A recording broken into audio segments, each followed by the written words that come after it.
And hello fellow techers, SpaceBANDIT here with another episode of World of Tanks. And today, in this video, we're gonna talk about what has Wargaming come up with again in order to make this game better. Apparently make this game better. And what are they up to? First of all, they're running super test from September 18th to September 22nd on what's called True Vision test. Now, we're gonna go into the details about this test and what this is all about. But before we do that, question is, why is this test done on randoms? Why is this test done in play with people playing the game and not on a test server? Normally, on PC, there is a test server and PC guys do it on a test server. On console? No, not on console. On console, it comes directly into the game. Now, I'm assuming that they're trying to get as many people as possible to play so that they can get their data and try to figure out that it is doing what it is supposed to do. As far as what it is supposed to do, we'll get into it in a split second and what my view on this is. First things first. Wargaming has been trying to dumb this game down for years now. Why are they trying to dumb this game down? It is quite simple. A lot of good or old players are leaving the game. They're trying to draw new audience. That was the main reason for crossplay, because now you merging the two systems. There is bigger server population, so now you're encouraging more people to play in a game because they wanted to improve matchmaking. Right? I mean, that's what they were thinking, that they were improving matchmaking. Now, it is evident that they're trying to dumb this game down for years now. And I'll give you a few examples. Example number one.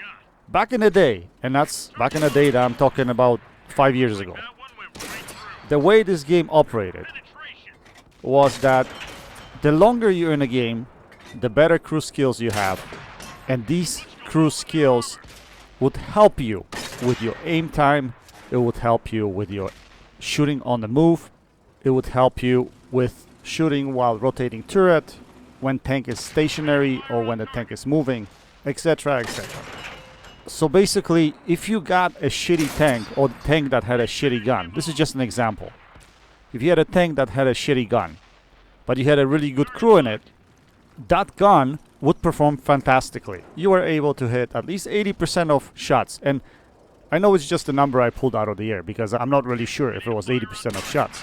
But definitely you could see the big difference of how many shots you could hit back in the day versus how many shots you can hit now. And I have games to prove it. I have games from back in the day. So I think at some point I put one of those games on my channel just to show what it was like before versus what it is now. So at some point in time, they've implemented this RNG to the point where you really didn't really have to aim. As long as you auto-aim on a tank, the shell will go wherever. You aim the tank in the middle, but because you're aiming in the middle and there's RNG, the shell would go in different locations, potentially even hitting tanks in weak spots and stuff like that. Now, why do you think it's done? To dumb the game down, obviously. So now, it doesn't matter if you have crew skills or not. If you dumb the game down, obviously, it doesn't really matter. Because if you have crew skills, yet it somewhat will help you with certain things as far as the aim time is concerned. And I'm only referring now to the gun performance. We'll get to the spotting mechanics soon, guys. So don't worry. We're gonna get there soon. Let's go step by step here. So now you're aiming, you're auto-aiming, the gun shoots wherever it wants to, it fires wherever it wants to. You can just aim on the silhouette of a tank and you can go anywhere. Doesn't matter. Trying to hit the weak spot. No, it doesn't go weak spot, goes somewhere else. Hits a turret, hits a cupola, whatever. So that was just the beginning. Now, over the last year, look how many tanks Wargaming has given away as part of special ops, special events. Doesn't matter. Tier 8, Tier 9, Tier 10s, especially Tier 10s lately. And people that never had any tanks or didn't have any tech trees, they were able to win those tanks. No problem. They were able to win those tanks for free. Again, you're not bringing any skill in the game. You're bringing new players in the game. You want the game to be dumb. right? The aiming is already dumb. The new players coming into the game obviously are dumb. You have to treat them as dumb because they don't know the game. They don't know the maps. They don't know terrain. They don't know how the tanks behave. Again, you're trying to increase the population. So what's left? It's quite obvious. The only thing left is the vision. Because from a gun mechanics perspective, everything's already dumbed down. Now we have to dumb down the vision. Now by dumbing down the vision, it doesn't matter if you have camo skills. It doesn't matter if you have view range skills. What doesn't matter anymore? You will be able to see the tanks regardless of whether you have skills or not. So if you're new to the game and you're just starting to play, if you know which positions you should take early, it should be easy for you to figure out where the tanks go and shoot them. Just point and shoot, boys. Point and shoot. So that neglects all of your camo skills. It will neglect all of your camo skills. It will neglect all of your vision skills. So literally you could be the newest noob in a game and you should be able to play it. So all these changes that they're doing, it's to the advantage of the new player. Question is it the advantage to the old player? And I guess the answer is two-part over here. It is mostly a disadvantage. Don't get me wrong, this is mostly a huge disadvantage. But there are some advantages there, and we'll point them out. Let's focus on disadvantage first. Why is it a disadvantage? It's quite simple. If you've been in a game for 5 years, 6 years, you have 15 skills on your tank. All your gun skills, all your crew skills relative to camo and vision. Your tank is stealthy, invisible, and has vision from Washington to Moscow instead of Washington to Bermuda Triangle. And can fire as quick as the Energizer Bunny beating that drum. Yes, you can fire it fast. Yes, quickly. Not to mention that if you can throw that hammer, it actually goes straight. Well, joking aside, if you shoot your gun, the shells will actually go straight because your crew skills allow you to shoot straight. That is when RNG is not in play, space. But you know what I mean. So now, the gun perks are useless, the RNG screws you over, and now the vision and the camo will screw you over. The game transition is complete. Congrats, Wargaming. You've done it. You totally did it. We're saved now. The game can blast away for another 5 years. But on a more serious note, you can no longer take advantage of your camo perks and skills. That means you won't be able to pull out the plays that you did before. Now, what is the advantage? The advantage is that usually older players or more experienced players or players that have been in a game for a long time, they know maps pretty well. They know the map positions. They know early positions of people moving into certain areas of the map. So because of that, the only advantage of the more experienced player is that they can get themselves in a position where they know the majority of opposing team will be crossing and they can farm at that point in time. Farm like there is no tomorrow. But that's the only advantage that I see. That's the only advantage that I see. Now, as far as the actual tank population goes, what gets hurt in the game are the tanks that are very lightly armored, because now you're gonna have light tanks that should have very good camo but will not. They'll be driving around and people will be looking for them and be firing at them. 2 is weakly armored tank destroyers, because even if you'll be hiding in a bush, part of your tank will still be definitely visible, and people fire at you from a long distance, they'll be able to penetrate you anyway. So now think about how big of a part of a game this change affects. It will affect all the light tanks. It will affect all the lightly armored tank destroyers like Scorpion G, Black Waffle, for instance, or any other TDs with very good camo. It will also affect medium tanks that have really good crews, that now they will be spotted on the battlefield. Although with medium tanks it's not going to be as difficult, because you still need to play your medium tank to the strengths, so you're still going to be able to use the armor effectively. So I don't think that's going to affect medium tanks as much, and it definitely will not affect heavy tanks. So that's where they're pushing the meta. They're pushing the meta towards armor. And that's what's going to happen more and more. And they've already started pushing meta to armor by introducing all these tanks, all these heavy tanks that you cannot penetrate. So it's already been happening. It's just the next phase, guys. It's just the next phase. Now, here comes the kicker. And this is just totally my opinion on this. I've sat on this news for a couple hours thinking about it over my drive home from work. And I think I think I figured it out. At least I think I know what they're trying to do, what they're thinking. It is quite simple. For many years, many of us complained about matchmaking. Matchmaking's been bad. Matchmaking is bad. The team falls in the first 5 minutes. It's 15-1, 15-2, 15-3. Matchmaking sucks. How come, Wargaming, how come you don't fix matchmaking? Well, because it's extremely challenging and difficult, and it involves time and effort to try to figure it out. PC guys have been trying to do this for years, and they still don't have it nailed down the way they should. Do you think console guys are going to figure it out? I seriously doubt it, especially now when the game is declining over the last few years. So that's not going to happen. So they try to figure out more creative way to do it. And how do you do it? It's quite simple. If you dumb down the smart players and give dumb players more advantage, all of a sudden you equalize things, right? You should theoretically balance the equation, no? At least that's what they think is going to happen. But is it?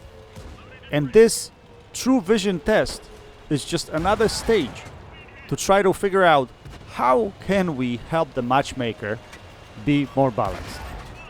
Newsflash, champions, newsflash. It's not gonna help it. One bit. It's not gonna help it. Because band-aids never work. They never work. Until you go down and actually figure out what the problem is to try to fix it. Then you can fix it. Quick fixes never fix stuff like that. And you should have already noticed that over the years that hasn't changed at all, or hasn't changed one bit whatsoever. If you want to improve the meta, if you want to improve the matchmaker, you should be able to keep players that have been in the game for a while, to keep them here longer. But that's not the case.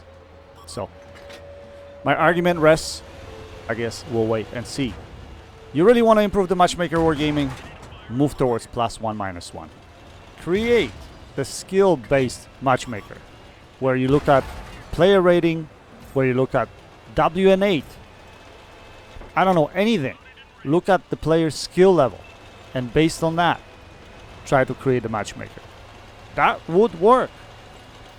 I don't know how difficult it is to implement, but it will work. Simple band-aids don't work. And this is not gonna work either. One more thing I want to point out, guys. Just one more thing, so bear with me. For the players that have been in this game for a long time, I don't want to take it negative, but to me it feels like kick in the gut. Someone just punching me in the gut. Because by being in the game for so long and working my crews to the levels that they are right now, it just seems ridiculous that they will be quite inconsequential. And the fact that they're treating all the players like they do, it makes me feel angry, to be honest. It makes me feel angry. I've been in this game for a long time and invested a lot of money in this game. I have my YouTube channel in this game. I mean, I've been talking to you guys for years now. It just feels like kick in the gut. Why they're not buffing tanks? Like IS-6, like T-34-3, for instance. New tanks that they're releasing with multiple gun packages. Why won't they help some of the older players that had tanks sitting in a garage collecting dust for years? Why not resurrect those tanks? Create a new package. You can even charge gold for additional package, right? But make them viable in this game again, right? Because right now they're not. Give something to the players that have been in this game for years. Don't only give to the new players.